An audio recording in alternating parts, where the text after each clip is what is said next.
Bismillahirrahmanirrahim. Assalamualaikum warahmatullahi wabarakatuh.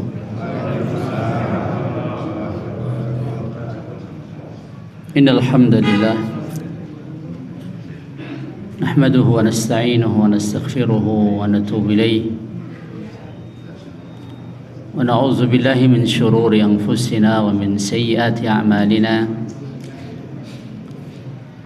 May yahdihillahu فلا مضل له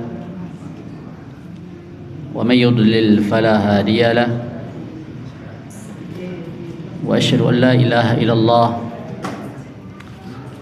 وحده لا شريك له وأشهد أن محمدا عبده ورسوله يا أيها الذين آمنوا اتقوا الله حق تقاته ولا تموتن إلا وأنتم مسلمون يا أيها الناس اتقوا ربكم الذي خلقكم من نفس واحدة وخلق منها زوجها وبث منهما رجالا كثيرا ونساء واتقوا الله الذي تساءلون به والأرحام إن الله كان عليكم رقيبا يا أيها الذين آمنوا اتقوا الله وقولوا قولا سديدا يصلح لكم أعمالكم ويغفر لكم ذنوبكم ومن يطع الله ورسوله فقد فاز فوزا عظيما أما بعد فإن أصدق الحديث كتاب الله وخير الهدي هدي محمد صلى الله عليه وسلم وشر الأمور محدثاتها فإن كل محدثة في الدين بدعة وكل بدعة ضلالة وكل ضلالة في النار. Bapak Ibu jamaah yang semoga dirahmati Allah Subhanahu wa taala. Alhamdulillah, pada malam yang berbahagia ini kita kembali dipertemukan Allah. Pertemuan yang semoga semakin menambah iman dan takwa kita kepada Allah. Qul bi fadlillahi wa bi rahmatihi fabidzalika falyafrahu wa khairum mimma yajma'un. Katakanlah, disebabkan karunia Allah dan rahmatnya hendaklah kalian bergembira.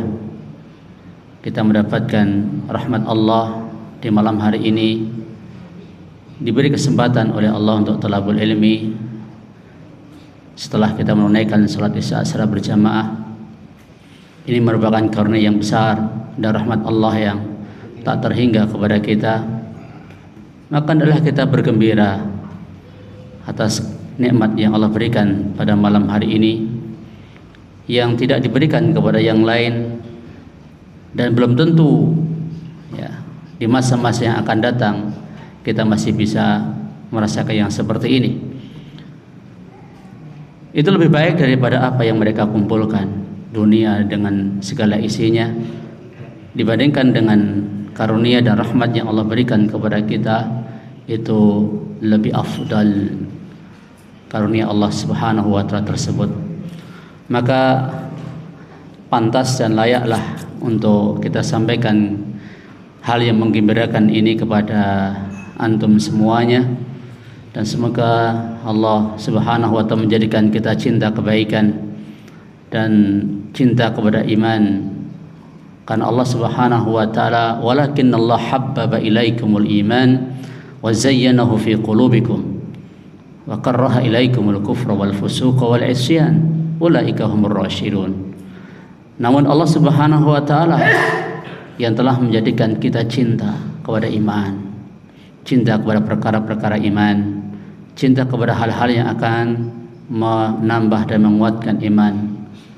Dan Allah Subhanahu wa taala yang menghias-hiasi keimanan tersebut dalam diri kita, sehingga semakin kita pupuk, semakin kita tingkatkan, insyaallah semoga semakin kuat iman kita dan nantinya akan menumbuhkan amal yang saleh.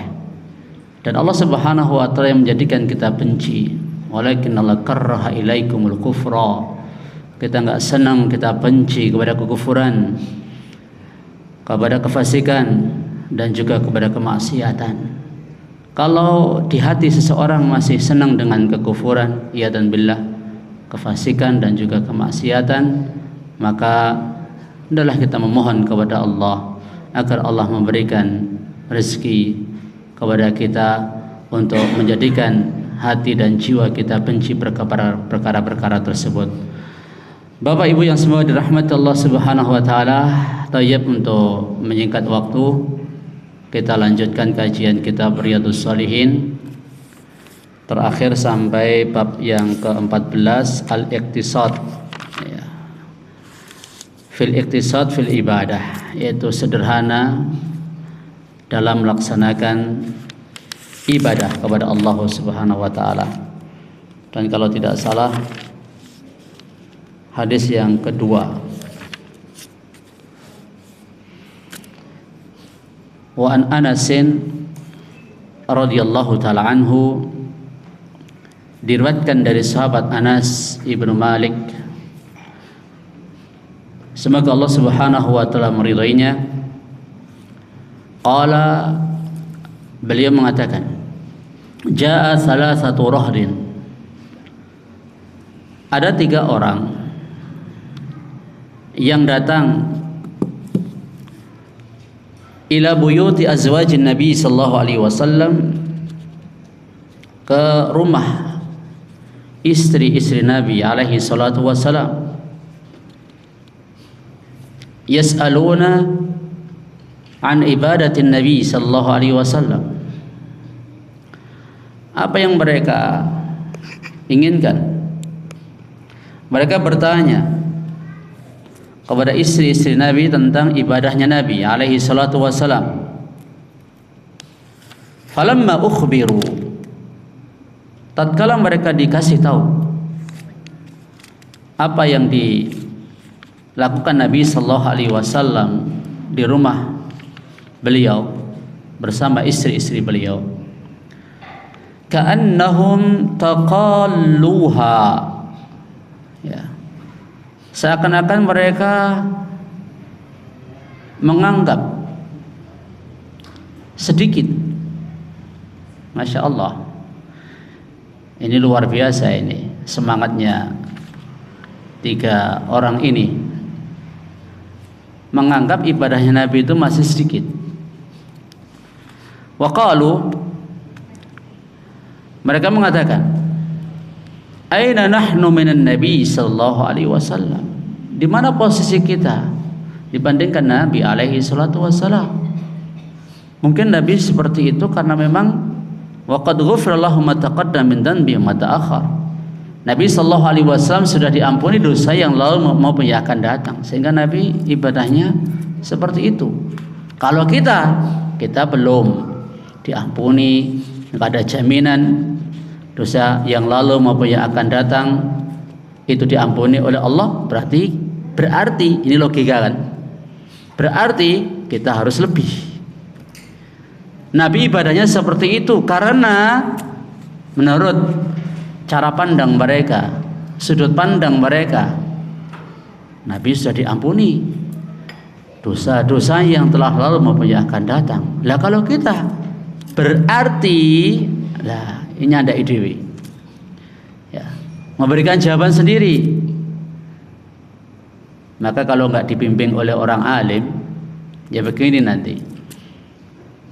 Terus kalau ahaduhum, ya, walhasil masing-masing berazam untuk ibadahnya lebih daripada yang dilakukan Nabi alaihi salatu wassalam, alias tidak sama dengan yang dilakukan Nabi alaihi salatu wassalam. Amma ana fa usalli al-laila abada. Salah satu mengucapkan, adapun saya akan sholat selamanya. Ya. Maksudnya apa? Dia akan sholat terus, tidak tidur. Wa qala al-akhar, yang satu lagi mengatakan, wa ana asumud dahra abadan wala uftir, aku akan puasa terus, tidak ada waktu untuk godang, tidak ada waktu untuk tidak berbuka, untuk berbuka, akan puasa terus. Masya Allah. Wa qala al-akhar, yang ketiganya juga enggak kalah untuk bersaing dengan dua kawannya. Yang satu dalam masalah salat, mau konsisten dalam salatnya. Yang satu mau konsisten di dalam puasanya. Yang satu beda lagi. Wa ana a'tazilun nisa fala atazawwaju abada. Aku akan menjauhi wanita. Aku akan bujang selamanya. Aku enggak akan menikah. Masya Allah. Semangat ya, semangat ya semangat, tapi jangan over. Mungkin kalau orang zaman sekarang menilai bisa mengamalkan perkara-perkara ini, mereka mungkin akan menganggapnya wali.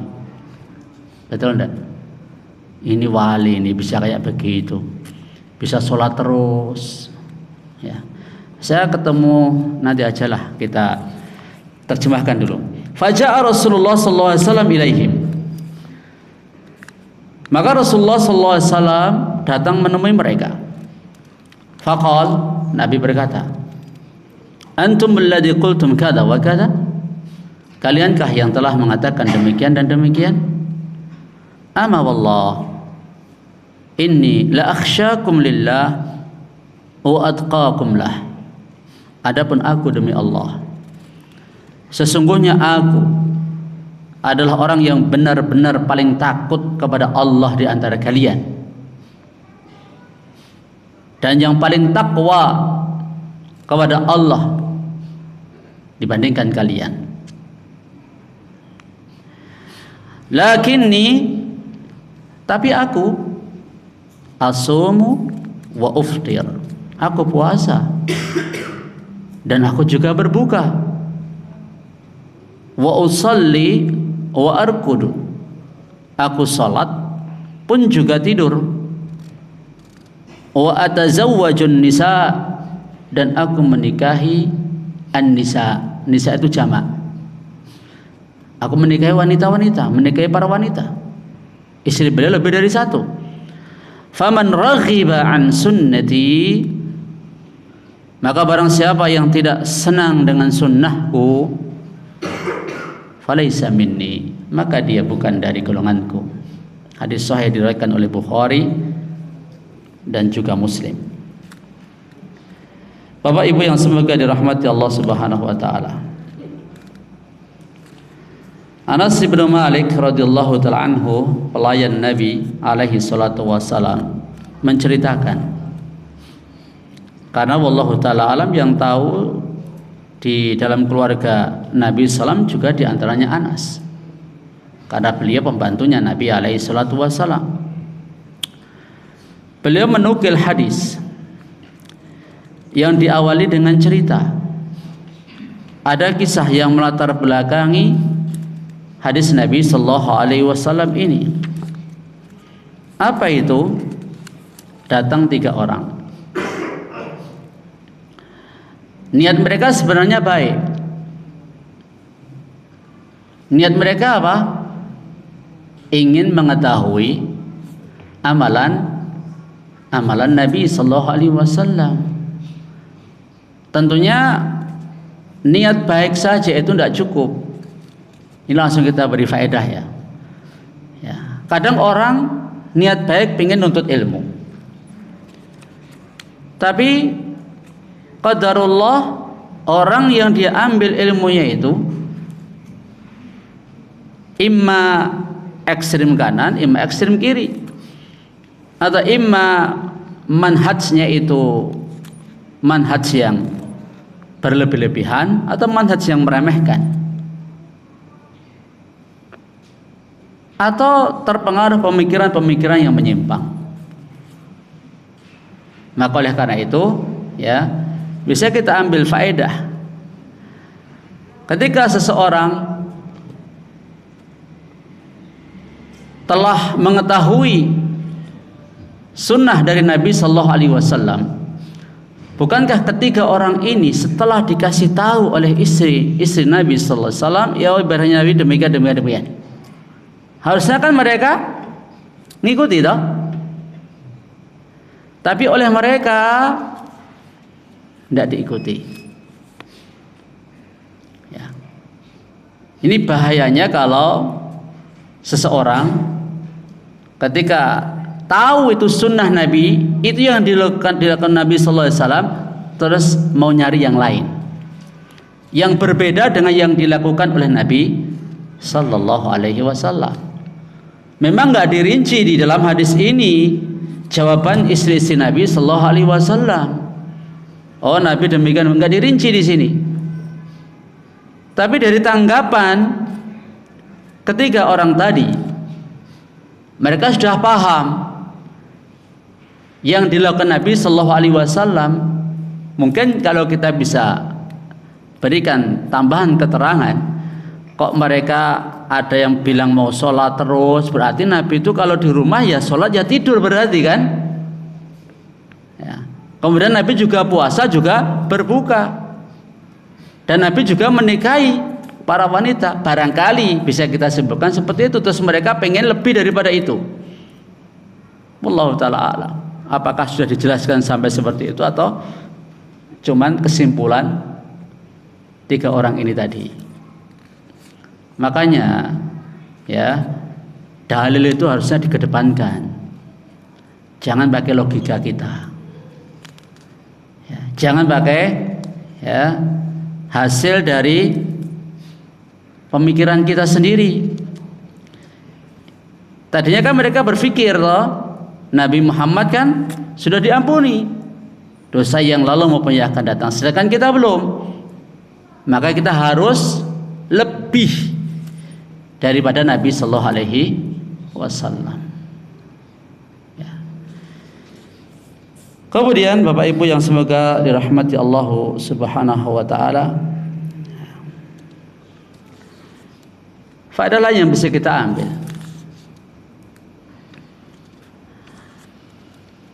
Amalan Nabi Sallallahu Alaihi Wasallam itu ada yang zahir, ada yang nampak dan diketahui oleh para sahabat. Seperti yang dilakukan Nabi ketika di masjid, ketika di pasar, ketika di tengah masyarakat bersama sahabat-sahabat beliau. Ini merupakan perkara yang zahir, yang bisa diketahui oleh umumnya para sahabat yang ada di Madinah. Adapun perkara-perkara yang rahasia yang tidak diketahui oleh umumnya para sahabat, yaitu di rumah beliau, para sahabat dalam mengetahui apa yang dilakukan Nabi di rumah tangga beliau, maka mereka harus tanya kepada istri Nabi Sallallahu Alaihi Wasallam. Maka ini diantara faedah istri Nabi Sallallahu Alaihi Wasallam itu banyak, ya, supaya apa? Para sahabat bisa menimba ilmu, bertanya kepada istri-istri Nabi alaihi salatu wasallam. Kalau istrinya cuma satu ya repot kalau menjawab atau menjelaskan kepada umat.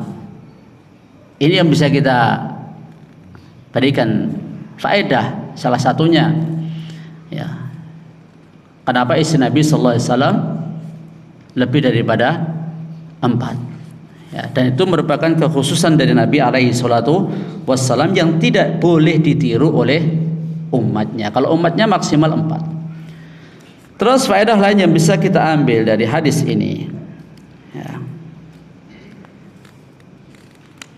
semangat yang tinggi di dalam menimba ilmu ataupun di dalam beramal ini harus dibarengi dengan mengikuti sunnah. Maka ya, kemarin sudah kita sampaikan, setan itu masuk lewat dua pintu, berlebih-lebihan atau meremehkan. Maka kita bisa melihat diri kita masing-masing, kita ngaca diri kita masing-masing. Kita ini tipe orang yang semangat ketika beramal, atau tipe orang yang malas, kurang bersemangat di dalam beramal. Jangan bisa menilai diri sendiri enggak? Jangan menilai orang lain, menilai diri sendiri saja. Bisa toh? Ya, dalam menuntut ilmu termasuk tipe orang yang semangat atau enggak? Dalam membaca Quran termasuk yang malas atau yang semangat? Salat ya, yang sunnah termasuk yang malas atau yang semangat? Jihad ya, termasuk yang semangat atau malas? Berbakti sama orang tua termasuk yang semangat atau malas? Ya, silaturahim termasuk yang semangat atau malas? Dalam semua bab-bab ibadah maupun bab-bab muamalah, kita ukur diri kita ini. Ya, lah kita seimbangkan. Setelah itu kita seimbangkan. Kalau kita dapati diri kita ini termasuk tipe orang yang berlebih-lebihan, rem, ya, remnya diaktifkan. Kalau termasuk tipe orang yang malas, ya starter apa tuh, gasnya ditambah, ya, gasnya ditambah. Contoh misalnya, ya, ini kalau kita mau ngasih contoh itu banyak banget sebenarnya, mau dalam bab ibadah atau mau dalam bab muamalah. Ya. Contoh dalam bab ibadah. Apa itu? Ya, di sini aja lah yang salah satu, salat misalnya. Salat yang wajib, kita lihat yang wajib dulu. Salat kita yang wajib ini, apakah kita termasuk yang sudah seimbang, yang sudah tepat sesuai dengan sunnah Nabi, atau termasuk yang mana? Ya. Termasuk yang berlebih-lebihan atau termasuk yang meremehkan? Apakah ada berlebih-lebihan dalam menjalankan sholat yang wajib? Apa contohnya berlebihan dalam menjalankan yang wajib? Ada nggak kira-kira?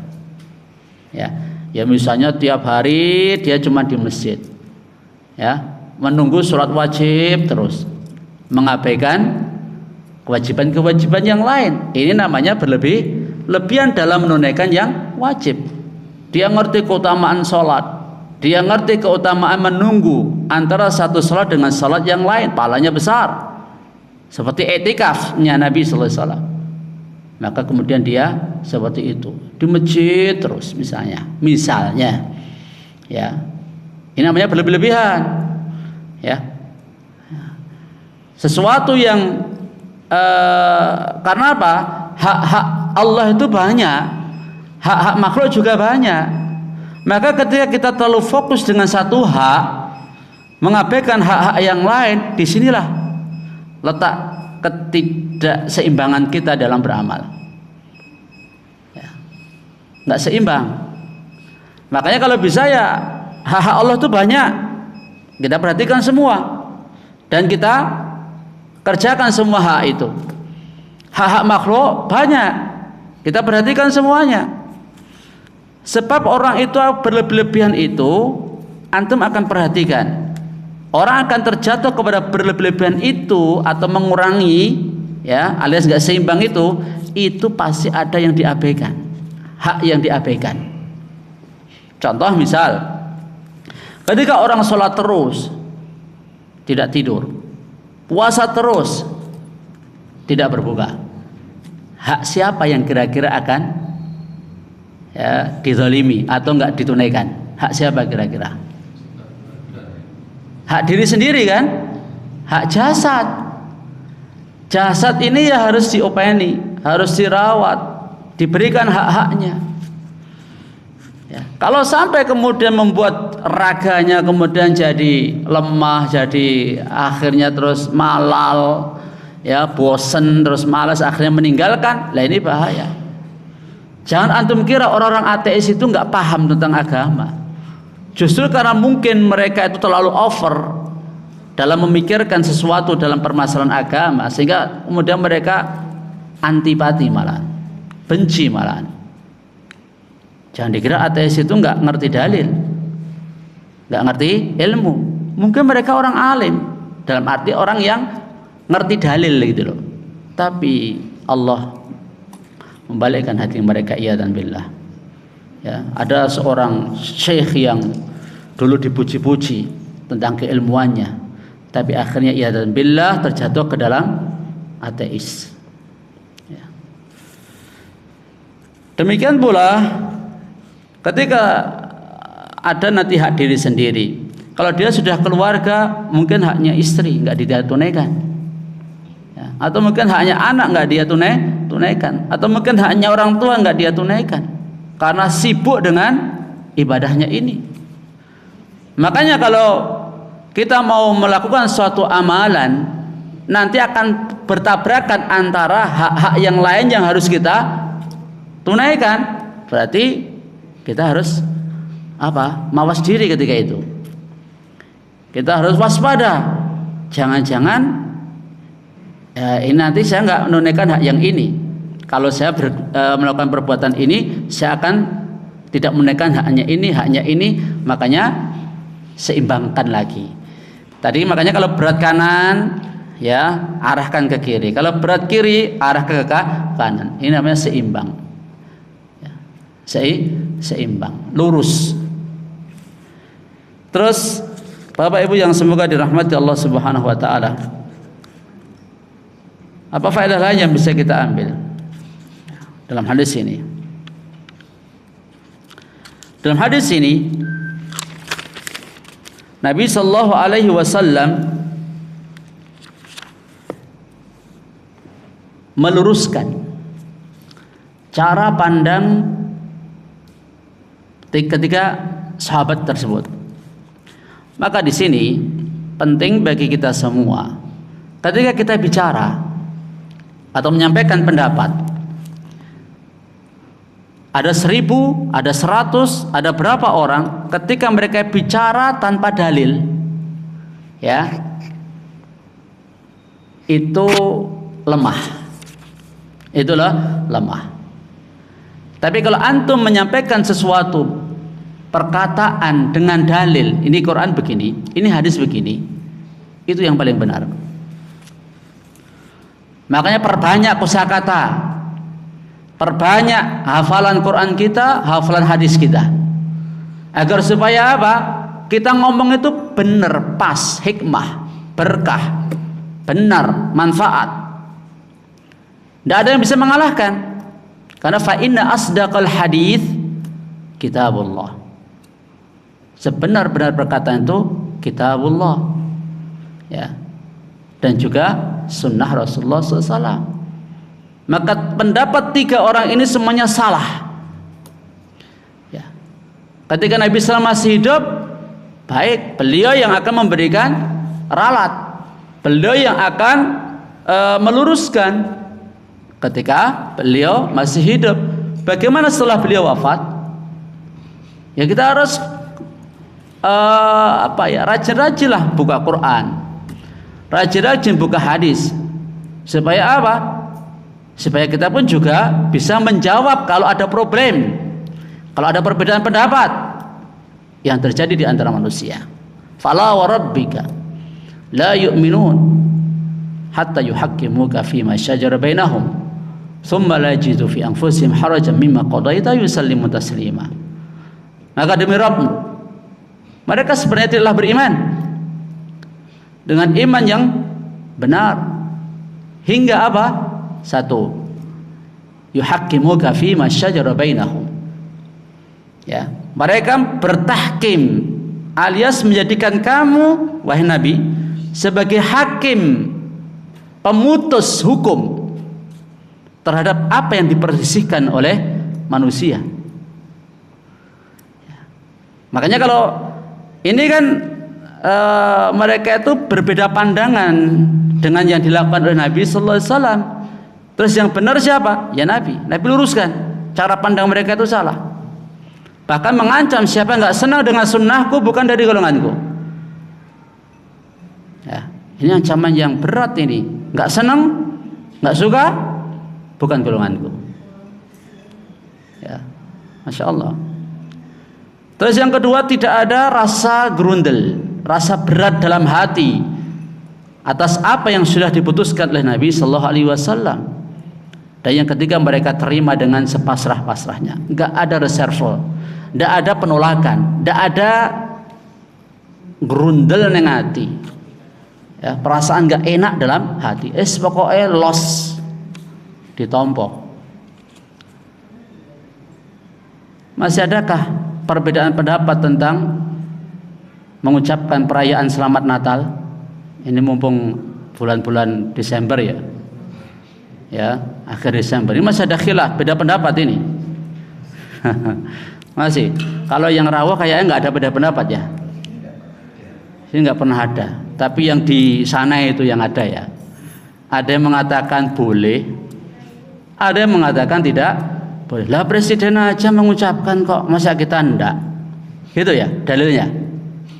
Dalilnya presiden apa Allah dan Rasul? Iya. Ya. Dalilnya Allah dan Rasul lah.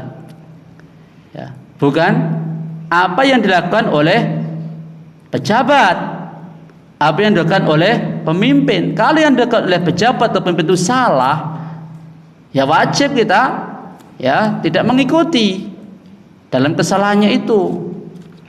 Ya, masuk salah mau kita ikuti, berarti kalau kita mengikuti kesalahan pemimpin, sama kita dengan orang-orang Nasara yang dahulu menjadikan rahib-rahib, pendeta-pendeta mereka itu sebagai suatu yang wajib ditaati.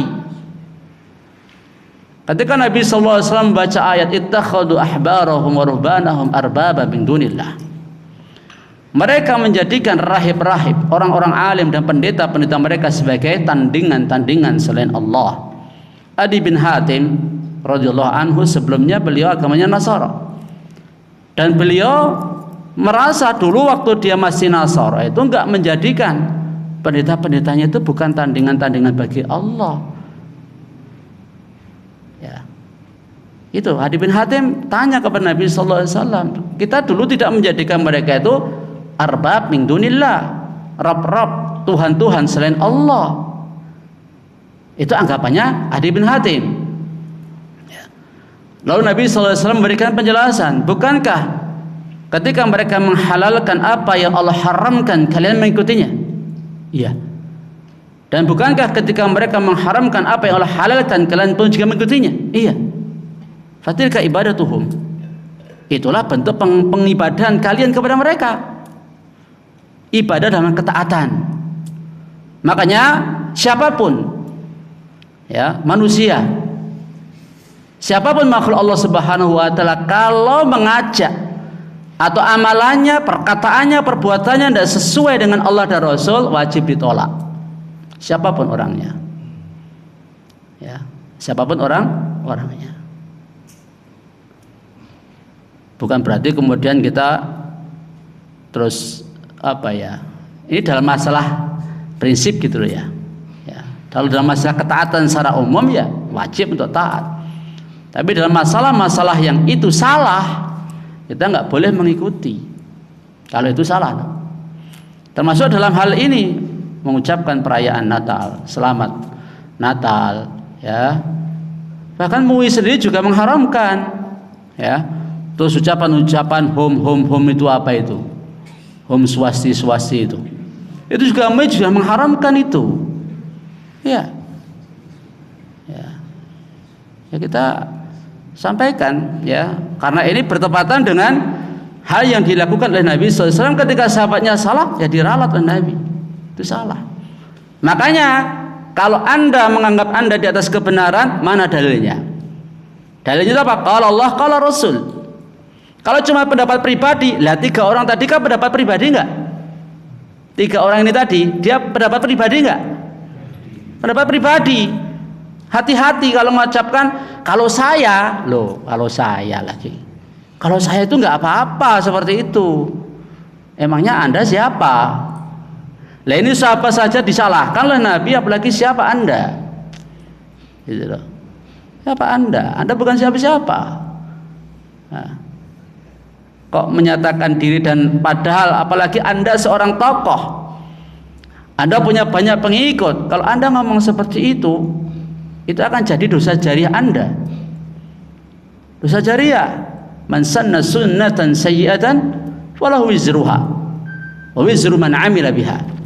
Siapa yang memberikan contoh yang tidak baik, baginya dosa dia dan dosa orang yang mengikutinya tanpa mengurangi dosa mereka sedikit pun. Maka hati-hati Anda kalau dianggap sebagai tokoh. Ya, Anda itu Anda sana loh ya, bukan Anda jenengan yo. Anda semua. Ya. Anda itu termasuk saya juga Anda. Ya. Kalau Anda seorang tokoh, Anda seorang yang punya omongannya itu diikuti orang, hati-hati. Ya, apalagi kalau cuman pendapat saya. Karena sahabat saja masih bisa keliru meskipun mereka itu hidup bersama Nabi sallallahu alaihi wasallam. Bapak Ibu yang semoga dirahmati Allah Subhanahu wa taala. Terus faedah lain yang bisa kita ambil. Ini kalau kita mau ambil terus faedahnya ini nggak ada habis-habisnya ini. Ya, faedahnya ini. Kesimpulannya sesuai dengan bab yang kita pelajari. Hendaklah kita itu seimbang dalam melakukan ibadah. Bahkan dalam semua perkara kita berusaha untuk seimbang. In qassara fatahu khairun katsir. Kalau kita teledor, itu nanti akan banyak sekali kebaikan yang hilang, luput.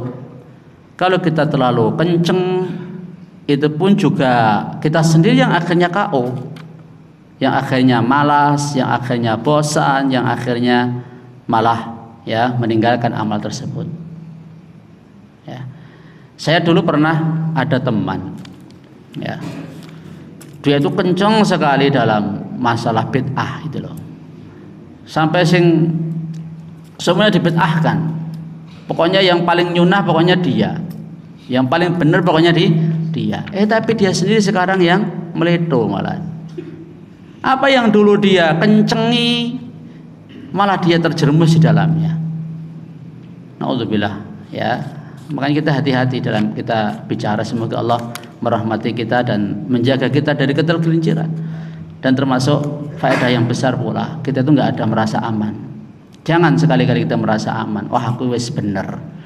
Ya, mungkin sekarang bener, besok masihkah Anda berani menjamin sudah benar? Lusa, apakah? Maka seimbang ini butuh terus. Orang di atas manhaj yang benar itu jangan merasa kita itu yang paling benar. Jangan. Ya, manhaj salaf memang manhaj yang paling benar. Manhaj salaf. Tapi kalau kita, emangnya kita itu sudah sesuai dengan manhaj salaf semua? Belum toh? Belum. Makanya selalu cari terus, seimbangkan terus, ya, berusaha lurus terus agar amalan kita itu benar sesuai dengan para salaf. Ini termasuk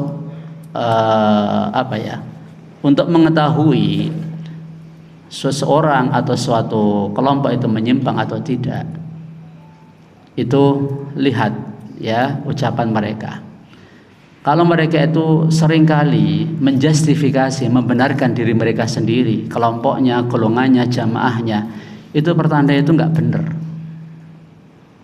Ya, kalau kita tengok manhaj salaf itu nggak ada yang berani mengklaim mereka itu yang paling benar, atau amalan mereka atau diri mereka itu yang benar. Sekelasnya Umar bin Khattab aja masih takut dosa kok, masih takut termasuk golongannya orang munafik kok. Sekelasnya Umar loh. Ya, beliau tanya kepada Hudzaifah ibnu Yaman, apakah Nabi Muhammad menyebut beliau itu termasuk golongan orang munafik? Itu sekelasnya Umar itu. Ya, maka kita termasuk seimbangkan juga dalam amalan hati, cinta, takut, berharap, seimbangkan. Seimbangkan. Jangan gegedan pengarap-arap. Ya, jangan gegedan pengarap-arap. Wah, kita ini kan sudah di atas manhaj yang benar. Ya, jaminannya sudah surga. Enggak. Jangan, itu termasuk tipu daya setan. Ya, kita harus selalu jaga keseimbangan. Ya, termasuk amalan hati kita. Takut, cinta, berharap, tawakal, ya, inabah kepada Allah Subhanahu wa taala. Terus kenapa kok saya ingatkan yang seperti ini? Karena termasuk apa yang dikatakan oleh orang Yahudi dan Nasara. Wa qalatil yahudu wan nasara nahnu abna'ullah wa ahibba'u. Orang-orang Yahudi dan Nasara mereka mengatakan, kami ini anak-anak Allah dan kesayangan-kesayangannya Allah. Ya. Katakan, kenapa Allah mengazab kamu? Disebabkan dosa-dosamu. Kalau kamu memang orang-orang terkasihnya Allah, anak-anaknya Allah, kenapa Allah mengazab kamu? Ya, karena dosa-dosamu. Maka hendaklah kita tawadhu. Ya, hendaklah kita selalu introspeksi dirilah. Jangan merasa diri itu sudah benar. Ya. Kita memang wajib mencari kebenaran, tapi jangan mengklaim kita itu yang benar gitu loh. Ya. Barangkali amalan kita masih banyak yang perlu diluruskan. Ya. Masih banyak yang perlu diluruskan. Adalah kita bersikap tawadhu, ya. Karena kalau kita kurang tawadhunya, ya akan muncul apa? Sombong. Ya, kalau terlalu gede sombongnya ya kurang tawadhunya. Ya. Nah, itu makanya harus seimbangkan. Karena kalau kita tengok sesuatu itu kalau nggak ekstrem kanan, ekstrem kiri. Berani itu bagus. Tapi kalau terlalu berani itu galugalan. Kalau nggak kurang beraninya itu jadi pengecut. Dermawan itu bagus. Tapi kalau terlalu dermawan boros. Kalau kurang jadinya bakhil. Begitulah. Idzan fa khairul umur awsatuha. Sebaik-baik perkara itu yang pertengahannya. Yang sedang-sedang saja. Yakni yang sesuai dengan petunjuk Nabi sallallahu alaihi wasallam. Terus kita bacakan satu hadis lagi karena ada kaitannya. Nabi sallallahu mengatakan halakal mutanatti'un.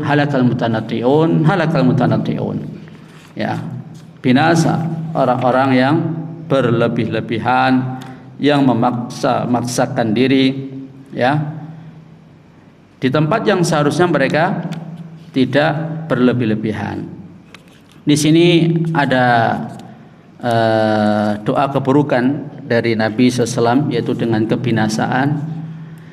Coba perhatikan kisahnya Bani Israel. Ya.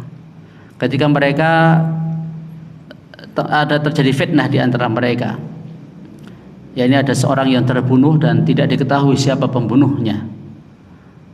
Lalu mereka tanya kepada Nabi Musa alaihissalatu wassalam untuk menyelesaikan polemik. Hampir terjadi peperangan di antara Bani Israel gara-gara seseorang yang meninggal itu, yang enggak diketahui siapa pembunuhnya. Hampir saja mereka berperang.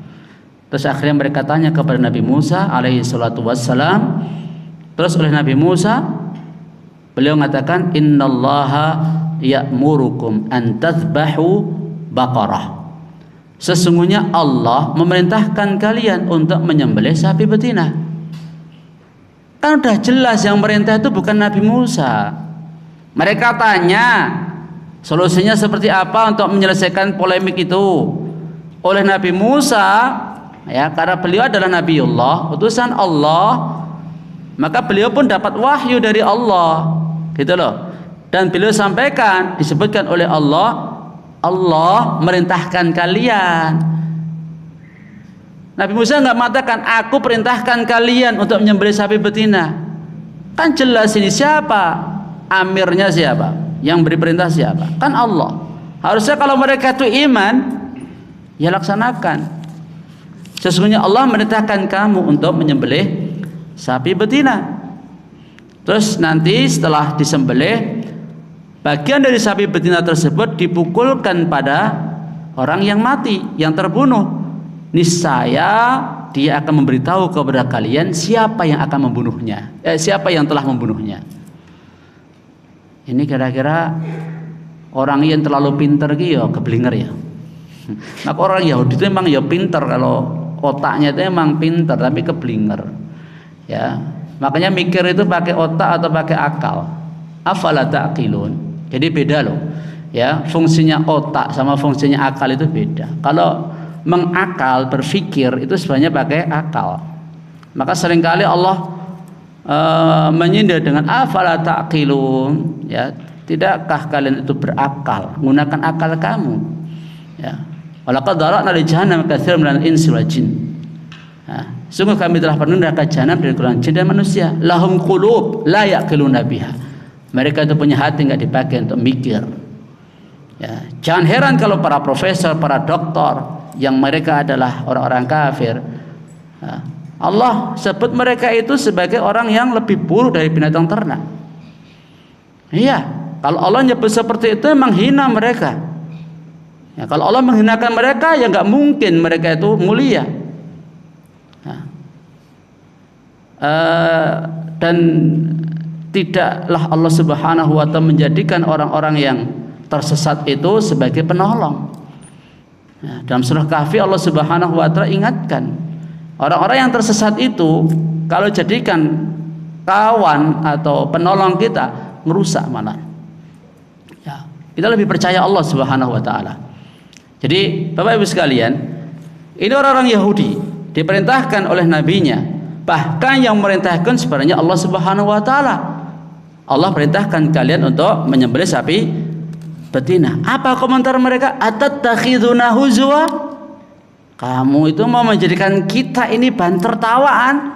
Apa kaitane wong mati karo sapi betina? Ra nyambung, logikanya nggak nyambung. Loh itu loh kalau terlalu pintar itu. Kalau terlalu pintar nggak mau nurut, nggak mau tunduk sama wahyu. Kayak iblis itu terlalu pintar. Ada khairum min khalaqtani min nar wa khalaqtahu min tin. Ya, aku lebih baik dari Adam. Engkau ciptakan aku dari api, engkau ciptakan Adam dari tanah. Aku lebih baik dari Adam. Kan aku cuman klaim sepihak. Gitu loh. Ya, makanya kalau akal manusia nggak dibimbing wahyu itu ya cilaka, tersesat. Demikian pula akalnya orang Yahudi ini. Sudah datang jelas perintah Allah sembelih sapi betina, mereka sembelih beres, selesai masalah kok. Tapi mereka mengakal-akal. Ini kamu jadikan candaan kita ini.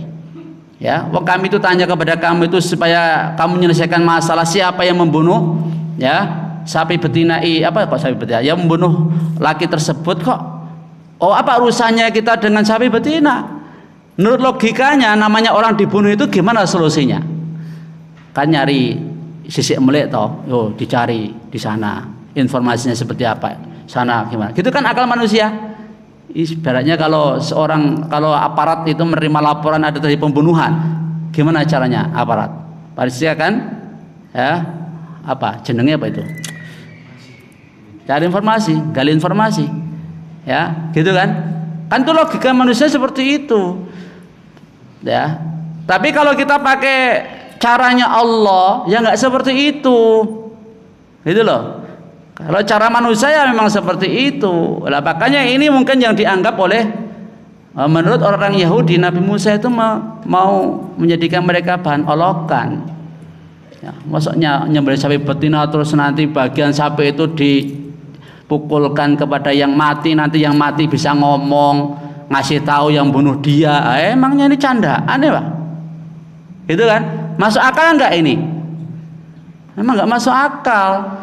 Ya. Kalau wahyu itu masuk akal yang sehat masuk, tapi kalau akalnya sakit ya enggak masuk. Ya. Wong jelas Allah perintahkan malaikat termasuk iblis sujud kepada Adam. Perintahnya jelas. Sama iblis diakal itu. Ya, diakali. Makanya hati-hati ya orang-orang yang suka melintir-melintir ayat.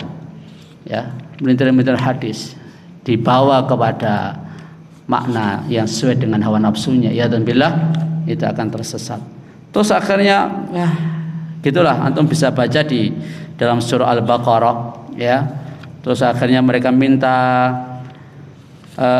untuk apa itu, ciri-cirinya seperti apa, warnanya, kemudian apakah sudah pernah dipakai membaca atau tidak.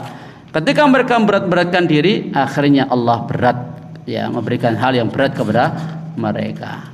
Ya, ini contoh saja. Ya, termasuk dalam kita ya, beribadah kepada Allah Subhanahu Wa Taala, wudu atau ada sebagian jamaah yang mereka itu ketika buang air kecil mereka berlebihan, ya, berlebihan sampai-sampai ada yang ini kisah nyata itu, teman ada seorang yang dia ke masjid sampai bawa celana dalam untuk ganti.